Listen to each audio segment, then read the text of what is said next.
지혜의 초청 대 미련의 초청이라는 제목으로 말씀을 묵상하도록 하겠습니다. 자, 이제 오늘부터 물론 어제부터 있긴 했지만 잠언을 우리가 읽고 묵상합니다. 잠언에서 우리가 지혜가 나오는데 이 지혜는요 어떤 추상적인 개념이 아니라 인격입니다. 그래서 우리가 이 잠언을 읽을 때 이제 인격의 초청으로 우리가 봐야 합니다. 그래서 우리가 바로 앞장이긴 하지만 8장에 보면 이 지혜가 인격으로 나오는 이 지혜가 하나님이 여호와 하나님이 천지를 창조하셨을 때 그때 그 창조에 함께 동참한 존재로 나오고 있습니다.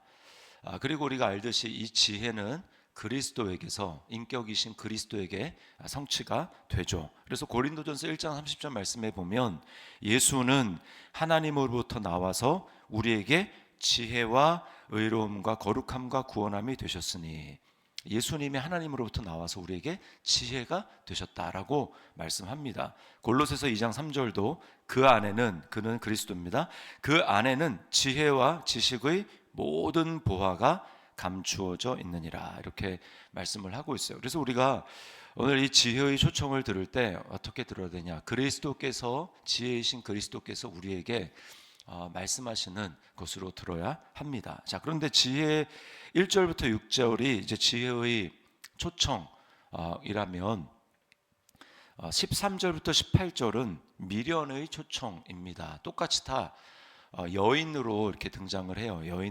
여인의 모습으로 등장을 합니다. 자, 그래서 똑같이 초청을 합니다. 자, 먼저 지혜를 살펴보기 전에 미련한 여인, 미련의 초청에 대해서 보면 절수도 똑같습니다. 지혜가 1절부터 이제 6절, 6절이라고 하면 미련함도 13절부터 18절, 6절 똑같이 초청을 하고 있어요. 13절에 보면 어리석은 이제 미련한 여인이라고 하는데, 자, 우리가 그리스도와 상반된 이 미련함의 초청이라고 했을 때 이 미련함이 누구겠습니까? 세상입니다. 세상. 그래서 계시록에 보면 이 세상을 뭐에 비유하고 있냐면 바벨론, 큰 성 바벨론인데 음녀다, 이렇게 세상에 물들 위에 앉아 있는 존재로 이 바벨론, 음녀를 묘사를 합니다. 이게 바로 미련한 여인이 이 세상을 상징합니다. 이 세상. 자, 그리고 14절에 보면 자기 진문에 앉았다 그랬죠. 그 미련함도 자기 진문에 앉아서 사람들에게 이야기를 합니다. 15절에 보면 또 뭐라고 얘기합니까? 자기 길을 바로 가는 행인들라고 이야기를 하죠. 그 행인들을 초청하고 꿰는 거예요. 자, 16절 말씀에 보니까 어리석은 자는 이리로 돌이키라, 이 지혜가 얘기했던 말과 똑같이 이야기를 합니다. 그런데 내용이 달라요. 17절에 보면 도둑질한 물이 달고 몰래 먹는 떡이 맛이 있다. 자, 여기 이제 도둑질한 물이라고 이야기를 하는 것은 잠언 이제 5장에 보면 이 물이라고 하는 것을 뭐라고 비유하냐면 이 아내와의 어떤 성적인 연합을 이야기를, 거기서 얻는 기쁨을 이야기를 합니다. 자, 그런데 이 도둑질한 물이라고 하는 것은 간음을 이야기를 하는 거죠. 간음. 그리고 또 몰래 먹는 떡이라고 이야기합니다. 몰래 먹는 떡. 이것은 도둑질하고 또 간음도 이제 그 이야기를 하는 것입니다. 자, 그 어쨌든 다 이렇게 말씀과 정반대되는 것으로 뭔가 이제 악을 행하고 이러한 것을 기쁨으로 삼는 모습을 보여줍니다. 그러나 그 길 끝은 무엇입니까? 18절에 보니까 죽은 자들이 거기 있는 것과 스올 깊은 곳에 있는 것을 알지 못한다. 그 끝은 멸망입니다. 그래서 이 세상이 아무리 화려하고 이 세상에 있는 것으로 음녀인 바벨론이 유혹하고, 그래서 이 세상에서 잘 살고 이 세상에서 영화를 누리는 것이 중요하다고 이야기하면서 많은 사람들을 옳은 길, 이거 상관없이 그렇게 유혹을 하지 않습니까? 그러나 그 길 끝은 무엇입니까? 요한계시록에 보면 1시간 안에 멸망하였도다. 이 음녀와 더불어 음행을 하는 모든 왕, 모든 또 귀족들, 모든 상인들, 그들이 다 음녀와 더불어 음행을 했거든요. 근데 그 결과는 1시간 안에 멸망하는 것입니다. 하나님은 거기에 대해서 뭐라고 얘기합니까? 내 백성들아, 거기에 참여하지 말고 나와라. 그들이 받을 심판, 그들이 받을 멸망에 참여하지 말아라라고 말씀을 하고 있어요. 자, 그러면 지혜의 초청, 그리스도의 초청은 무엇입니까? 자, 1절에 보니까 지혜가 그의 집을 짓는다라고 이야기를 합니다. 그리고 7 기둥을 다듬는다.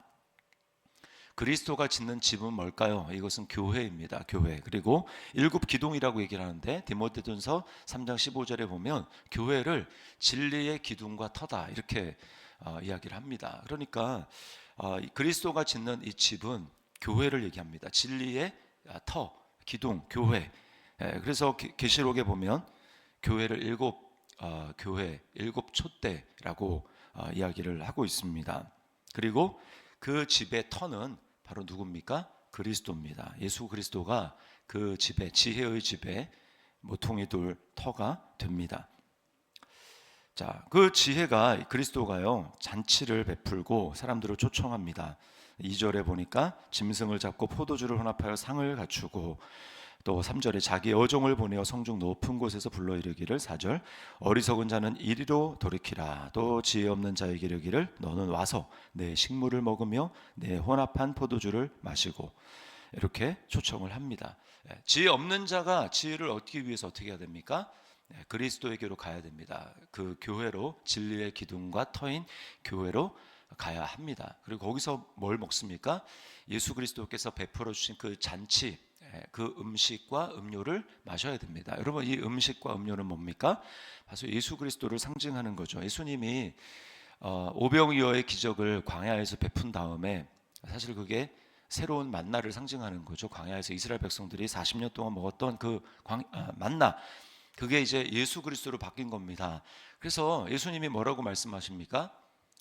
너희 조상들은 광야에서 만나를 먹어도 다 죽었다. 그런데 내가 진짜 너희에게 죽지 않는 영원한 만나를 주겠다. 근데 바로 나다. 그래서 내 살과 내 피를 먹지 않으면 너에게 생명이 없다라고 주님이 말씀합니다. 나는 하늘로부터 내려온 살아있는 떡이다.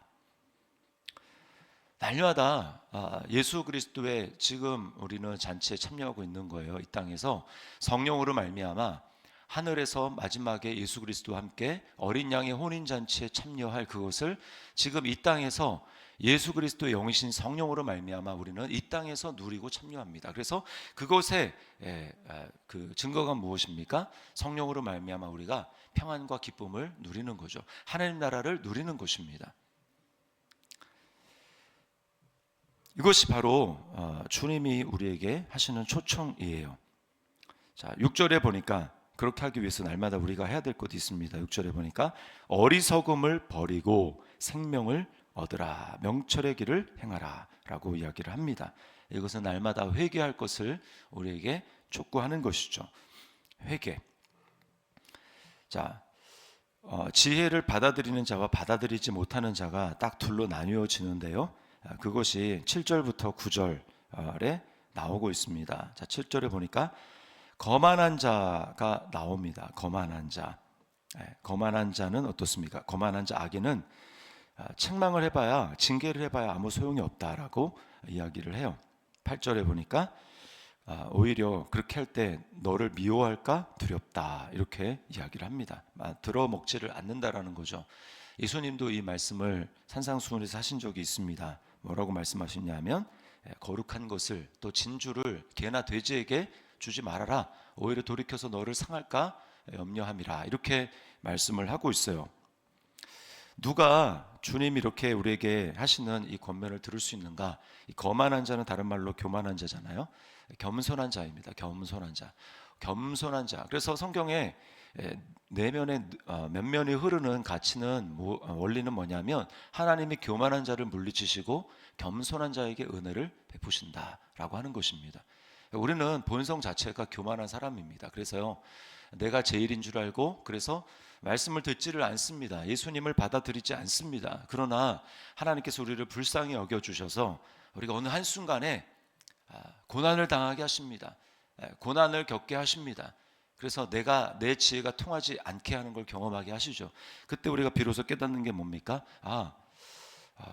나는 안 되는구나라고 하는 것을 깨닫죠. 그래서 비로소 그때 마음이 조금 열려서 성령께서 우리로 하여금 나는 지혜로운 줄 알았는데 나는 지혜롭지 않구나. 그러면서 진리의 귀를 열게 되는 것입니다. 그래서 예수님을 믿게 되는 것이죠. 그래서 마음이 가난해져서 우리는 복음을 받아들이게 되는 것이죠. 자, 그래서 우리가 이 지혜의 근원이 뭔가, 지혜의 근원 아까도 말씀드렸지만 지혜는 예수님인데 그 예수님을 날마다 우리가 누리기 위해서, 하나님의 말씀을 누리기 위해서 해야 될 게 바로 10절입니다. 10절에 이렇게 얘기를 하는데요. 여호와를 경외하는 것이 지혜의 근본이요 거룩하신 자를 아는 것이 명철이니라. 자신을 믿고 과신하고 자신의 지혜를 따라가는 거만한 자는 하나님을 경외할 수 없습니다. 완전 반대로 갈라지는 길이에요.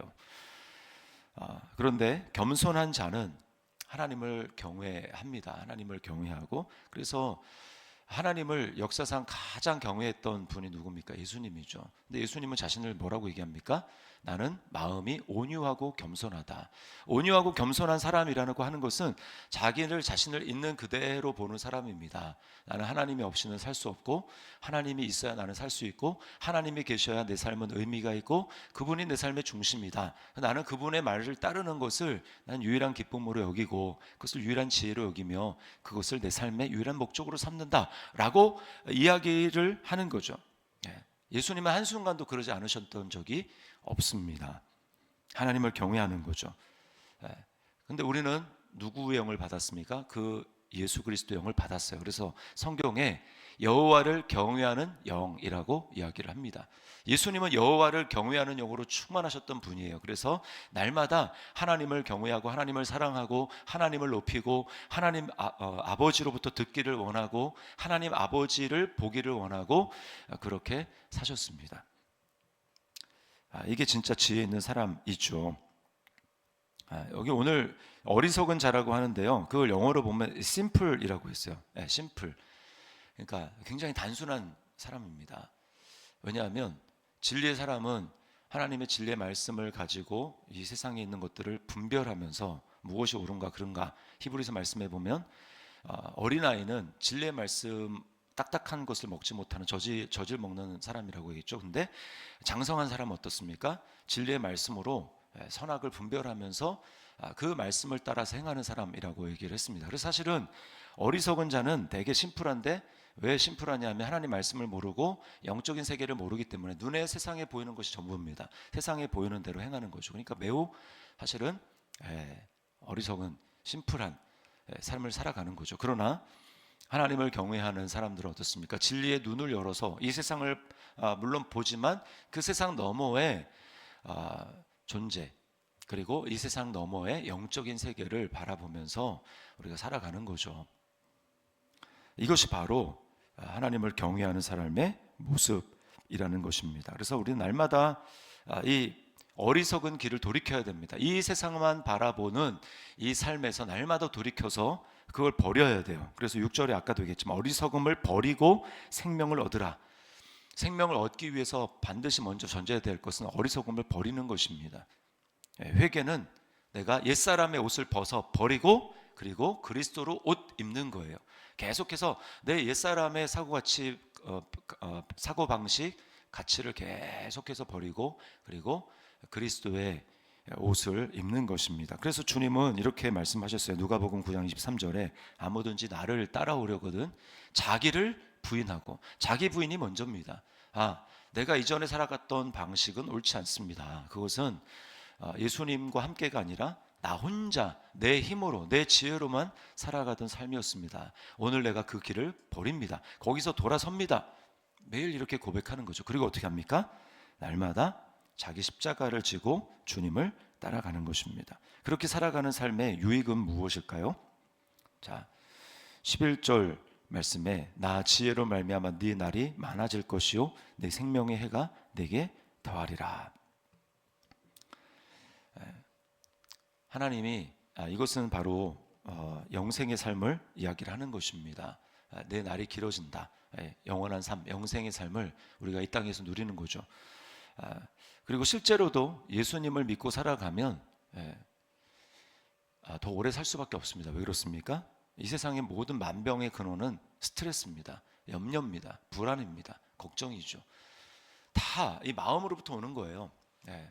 혼과 이 몸은 연결이 되어 있기 때문에 계속 스트레스 받고 불안해하고 염려하면 사람이 오래 살 수 없습니다. 그래서 잠언에 뭐라고 얘기합니까? 심령의 근심은 뼈로 마르게 한다.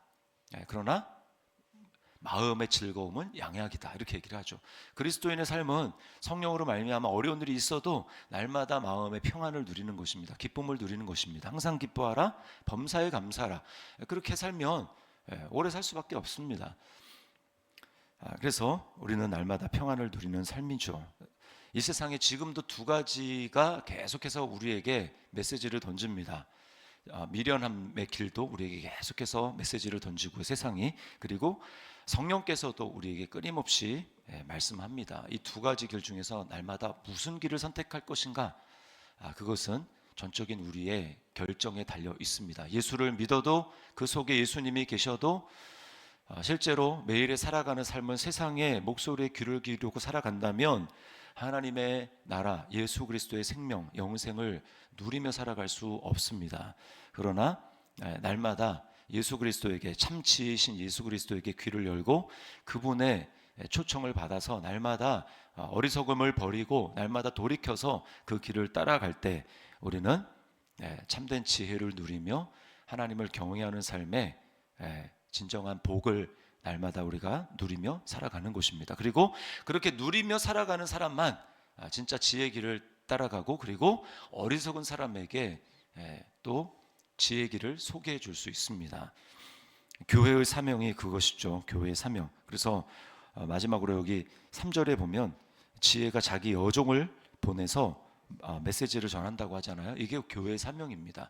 주님은 끊임없이 주님의 종들, 제자들을 나도 너희를 보내노라 이렇게 말씀하시죠. 세상으로 보내노라, 이리 가운데로 보내노라. 아버지가 나를 보내신 것 같이 나도 너희를 보낸다. 우리가 날마다 보냄을 받아 세상으로 나가서 해야 될 일이 뭡니까? 어리석음, 이 세상만 바라보고 살아가는 사람들에게 진리를, 지혜를, 예수님을 전하고 알려주는 것이죠. 그것이 바로 이 지혜의 집에 사는 사람들, 그 종의 사람들의 역할이고 사명입니다. 오늘 미련의 초청이 아닌 그것을 거부하고 지혜의 초청을 받아서 그렇게 살아가는 오늘 한 날이 될 수 있기를 주님의 이름으로 축원합니다.